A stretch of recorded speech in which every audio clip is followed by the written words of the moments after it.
Baik, Assalamualaikum warahmatullahi wabarakatuh. Kembali lagi bersama saya Yoga Pangestu. Nah, di video kali ini saya akan mencoba menjelaskan tentang sistem informasi yang saya buat, yaitu sistem informasi perpustakaan yang lumayan lengkap, berbasis web. Nah, sistem informasi ini saya beri nama Perpusyok.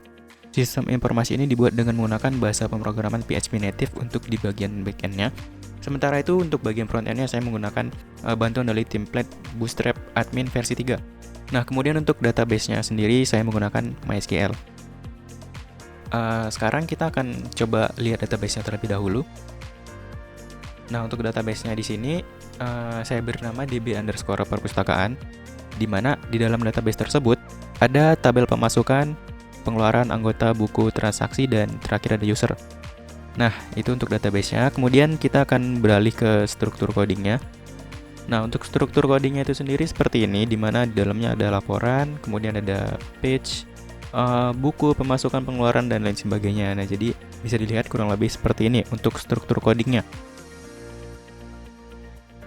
Nah, oke, sekarang kita akan langsung ke halaman webnya aja. Jadi untuk alamatnya itu ada di localhost/perpusyok. Nah, di sini kita akan langsung diarahkan ke halaman login terlebih dahulu. Nah, untuk login ke sistem informasinya kita menggunakan username dan password yang sebelumnya saya buat di tabel user. Nah, jadi untuk user di sini ada dua level, yaitu level admin dan juga ada level user biasa. Nah, bisa dilihat di sini ada username dan juga ada passwordnya. Nah, sekarang kita akan coba login dengan menggunakan user biasa terlebih dahulu. Kita kopikan di sini user 1 dan untuk passwordnya sama user 1 juga. Kita coba login dan langsung bisa login ya. Nah, jadi untuk tampilan halaman web dari user biasa ini hanya untuk menampilkan data buku dan juga ada tentang perpustakaan. Nah, di sini juga ada tanggal dan beserta tombol lockout-nya. Nah, tujuan utama dari halaman web ini adalah untuk memudahkan menemukan data buku yang ingin dicari di perpustakaan sehingga user tidak perlu repot-repot mencari di rak satu persatu. Contohnya di sini saya akan mencoba cari buku dengan judul Cerita Kita. Maka akan langsung ditampilkan datanya seperti tahun, judul buku, pengarang, penerbit, ISBN, jumlah buku dan juga lokasinya di mana. Jadi lebih mudah menemukan suatu buku di perpustakaan tanpa harus memeriksanya satu persatu. Nah, oke, sekarang kita coba logout. Kemudian kita akan coba login dengan menggunakan username dan password admin yang sudah saya buat sebelumnya. Username-nya admin perpusyok dan untuk passwordnya juga sama admin perpusyok juga. Kita coba login. Nah, ketika kita login sebagai administrator, maka halaman yang akan ditampilkan adalah dashboard. Dashboard ini menampilkan jumlah data yang terdapat di dalam perpustakaan ini. Seperti yang bisa dilihat di sini kita memiliki 5 koleksi buku, 6 anggota, kemudian 8 total transaksi peminjaman buku. 8 total transaksi peminjaman buku itu transaksi aktif yang masih minjam, sedangkan sisanya 3 itu adalah riwayat transaksi. Artinya bukunya sudah dikembalikan. Nah, kemudian di sini saya juga membuat pengelolaan kas perpustakaan yang sangat sederhana. Seperti yang bisa dilihat di sini ada data pemasukan sebesar 11 juta, kemudian data pengeluarannya ada 3 juta lebih dan kas saat ini sisanya itu ada 8 juta lebih. Nah, kemudian di bawahnya ada tombol selengkapnya. Jadi akan langsung mengarah ke halaman yang berkaitan. Kemudian di sebelah kiri ada sidebar di mana dashboard itu yang ini ya. Dashboard yang ini. Kemudian ada anggota untuk menampilkan data anggota, data buku untuk menampilkan data buku, kemudian ada data transaksi itu untuk transaksi di dalam perpustakaan atau peminjaman buku, dan ada kas perpustakaan. Kas perpustakaan itu yang itu. Nah, kita coba ke data anggota terlebih dahulu. Di dalam sistem terdapat fitur tambah anggota. Kita bisa merubah dan kita juga bisa menghapus, serta yang terakhir kita bahkan bisa mencetak laporan dalam bentuk Excel. Nah, kita coba dulu untuk tambah anggota. Nah, di sini kita bisa masukkan nick. Contohnya di sini kita pakai yang ini aja, tapi kita rubah sedikit. Oke, kita rubah sedikit namanya, kita pakai nama, misalnya kita pakai nama Edi. Untuk tempat lahir dan tanggal lahir kita coba isi acak saja, kemudian jenis kelamin nanti kita isi laki-laki dan dengan alamatnya di kisaran. Oke, simpan data. Data berhasil disimpan, oke. Kemudian kita lihat di sini datanya sudah bertambah ya.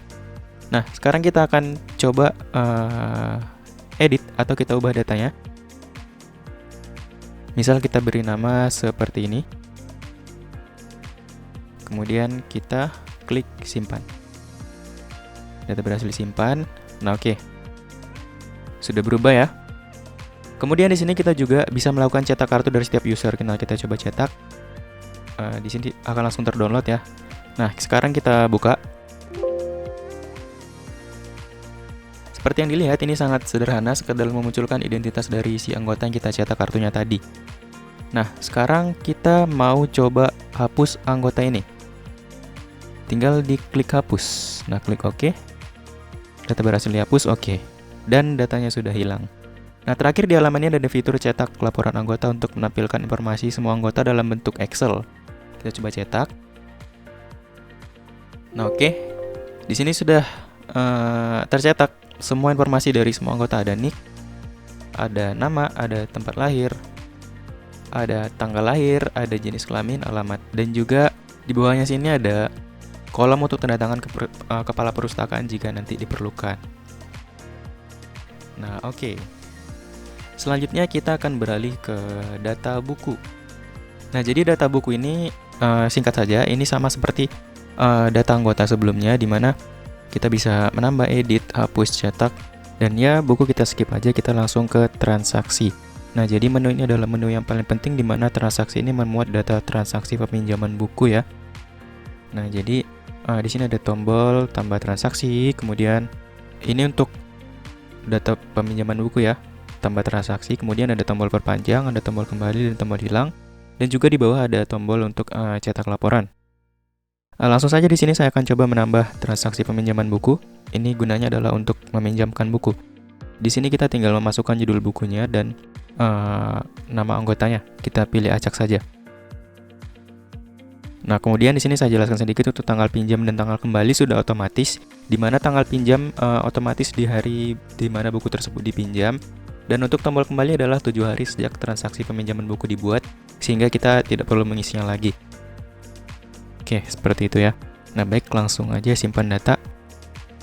Nah, oke. Nah, ini dia. Harusnya sudah muncul ya. Tanggal peminjamannya hari ini dan tanggal kembalinya harusnya adalah 7 hari ke depan. Nah, untuk data transaksi ini bisa diperpanjang. Untuk tombol perpanjang ini fungsinya adalah untuk memperpanjang masa peminjaman buku selama 7 hari dari tanggal kembali yang seharusnya. Jadi anggota yang ingin meminjam bukunya lebih lama bisa mengajukan perpanjangan. Nah, contoh di sini kita akan coba perpanjang salah satu transaksi aktifnya. Contohnya yang ini. Nah, jadi misalnya di sini tanggal 14, kita akan coba perpanjang selama 7 hari. Seharusnya akan berubah jadi tanggal 21. Klik perpanjang. Berhasil diperpanjang, oke. Oke, sudah berubah jadi tanggal 21 ya. Nah, kemudian ada tombol kembali jika ada anggota yang ingin mengembalikan buku. Kita coba klik kembali. Nah, oke, oh ya, untuk bagian transaksi ini berpengaruh langsung ke stok buku ya. Nah, jadi data buku di sini, kita ke data buku sebentar. Nah, data buku di sini jumlahnya akan berkurang apabila bukunya dipinjam dan akan bertambah jika bukunya dikembalikan. Nah, jadi begitu. Nah, oke, balik lagi ke data transaksi kita. Nah, satu lagi ada tombol hilang. Nah, jadi buku yang dipinjam oleh anggota ada kemungkinan untuk hilang kan? Dan konsekuensinya apabila buku tersebut hilang, maka akan dikenakan denda sebesar 100.000. Nah, oke, kita coba klik hilang. Buku yang hilang akan dikenakan denda sebesar 100.000, setuju. Kita klik OK.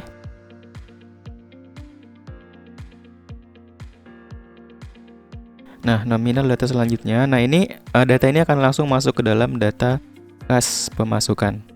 Nah, terakhir di sini ada tombol cetak transaksi sama seperti cetak laporan yang lain. Kita skip saja. Nah, kemudian kita ke pemasukan. Bisa dilihat ini sangat sederhana sekali, di mana ini pemasukan dari yang denda buku tadi. Kemudian ada tombol tambah, edit, hapus seperti tabel lainnya, dan bisa dicetak juga.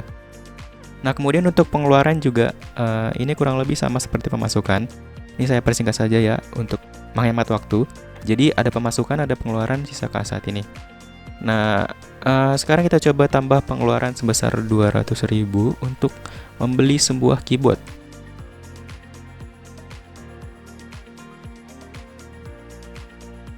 Nah, sudah.